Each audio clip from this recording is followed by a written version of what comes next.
Drifted over the city of Bhopal, exposing hundreds of thousands of people to deadly MIC and other chemicals. Tahun lalu, 29 Mei 2006, sumur Banjar Panji 1 di Kecamatan Porong, Sidoarjo, Jawa Timur mengeluarkan lumpur panas hingga kini semburan lumpur menyisakan masalah sosial. Dari kasus tadi, itu adalah contoh kecelakaan di lingkungan kerja yang makan banyak sekali korban jiwa. Dengan ini, kecelakaan itu terjadi dikarenakan adanya kesalahan proses kerja yang membahayakan pekerja dan juga lingkungan kerja. Menurut BPJS Ketenagakerjaan, di mana di Indonesia dalam 5 tahun terakhir kecelakaannya meningkat sekitar 10-20 ribu kasus. Dengan ini, teman-teman harus meningkatkan self-awareness terhadap kecelakaan yang ada di sekitar kita. Maka dari itu, selamat datang di video profil program studi Rekayasa Keselamatan Institut Teknologi Kalimantan. Dilihat dari kejadian tadi, itu ngartiin kalau kecelakaan bisa terjadi kapan aja dan di mana aja. Sebenarnya, gimana sih kecelakaan itu bisa terjadi? Terus, gimana sih supaya kecelakaan itu bisa dihindari? Dan kalau ada K3, rekayasa keselamatan itu apa?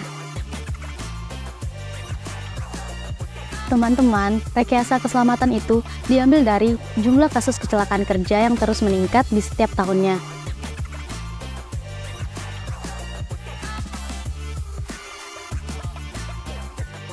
Jelas, hal ini disebabkan oleh meningkatnya jumlah industri yang ada di Indonesia.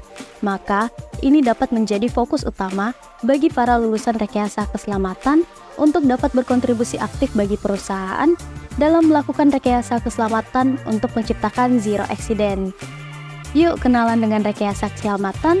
We are Safety Engineer, Empowering Safety Through Engineering. Program studi Rekayasa Keselamatan merupakan prodi satu-satunya di Indonesia yang dicetuskan oleh Kampus Institut Teknologi Kalimantan atau ITK yang memiliki fokus pada konsep proses safety dalam rangka pengendalian resiko yang ada di lingkungan kerja serta memberikan skill dan pengetahuan yang penting dalam melakukan persiapan, pelaksanaan, monitoring, dan evaluasi serta peningkatan sistem manajemen keselamatan dan kesehatan kerja. Program studi Rekayasa Keselamatan sendiri telah terakreditasi baik oleh Bank PT. Walaupun Rekayasa Keselamatan dan K3 memiliki hal yang sama dalam melindungi, namun keduanya merupakan program studi yang berbeda. Karena Rekayasa Keselamatan berfokus pada sistem-sistem yang bekerja serta lingkungannya atau proses safety. Sedangkan K3 lebih berfokus pada orang yang bekerja atau personal safety.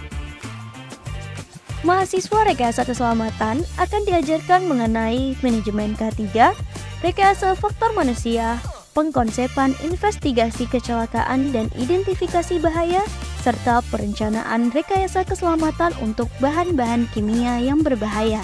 Fasilitas yang ditawarkan oleh program studi Rekayasa Keselamatan Institut Teknologi Kalimantan diantaranya adalah kelas interaktif, praktikum teknik keselamatan dan kesehatan kerja, company visit atau datang ke perusahaan, guest lecture atau kuliah tamu, Merdeka Belajar Kampus Merdeka, mengikuti magang dan studi independen bersertifikat, serta sertifikasi kompetens. Program studi Rekayasa Keselamatan juga menjalin kerjasama dengan industri dan instansi pemerintah. Di antaranya adalah Balai K3 Samarinda, BPBD Balikpapan, dan Universitas PGRI Madiun. Melalui kerjasama ini diharapkan terjaminnya kualitas pendidikan, penelitian, dan pengabdian kepada masyarakat. Sebagai support pembelajaran, program studi Rekayasa Keselamatan memiliki dosen yang berkualitas serta memiliki kualifikasi S2 dan S3 yang merupakan lulusan dari berbagai universitas ternama di Indonesia, dengan berbagai bidang keahlian yang dimiliki oleh masing-masing dosen. Tentunya dalam bidang keselamatan dan kesehatan kerja atau K3. Lulusan prodi Rekayasa Keselamatan ini nantinya memiliki prospek kerja pada koordinator K3, ahli hygiene industri, pengawas K3, konsultan K3, serta auditor K3. Tugas kami mengevaluasi, menganalisa, menjaga, mengatur, mengendalikan, mengantisipasi, memberi rasa aman di tempat kerja. Dan itu dia video profil prodi Rekayasa Keselamatan. Safety, Engineer Cerdas Indonesia Jaya.